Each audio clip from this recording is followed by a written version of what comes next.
গর্ভে সন্তান আসার পরে প্রত্যেক মা বোনের কিছু আমল রয়েছে, যে আমলগুলো করলে সন্তান নেক সন্তান হয়।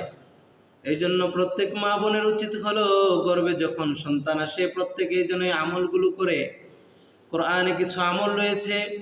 প্রথম মাসে সূরা ইব্রাহিম তেলাওয়াত করলে আল্লাহ তাআলা তার গর্ভে একজন দামি সন্তান দান করেন। দ্বিতীয় মাসে সূরা ইউসুফ তেলাওয়াত করলে সন্তান সুন্দর হয়, সুন্দর সন্তান আল্লাহ দান করেন। আমরা প্রত্যেকেই চাই যে প্রত্যেকের ঘরে যেন নেক সন্তান, ফুটফুটে সুন্দর একটা সন্তান হয়। এজন্য সে যেন সূরা ইউসুফের তেলাওয়াত করে। তৃতীয় মাসে সূরা মারিয়াম তেলাওয়াত করলে সন্তান সবুরকারী হয়। চতুর্থ মাসে সূরা লুকমান তেলাওয়াত করলে সন্তান হিকমতওয়ালা হয়।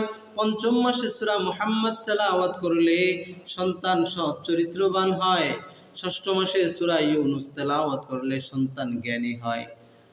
আর সপ্তম, অষ্টম, নবম, দশম এই মাসগুলোতে সূরা ইউসুফ, সূরা মুহাম্মদ, সূরা ইব্রাহিম এর 10টি করে আয়াত তেলাওয়াত করবে প্রতিদিন।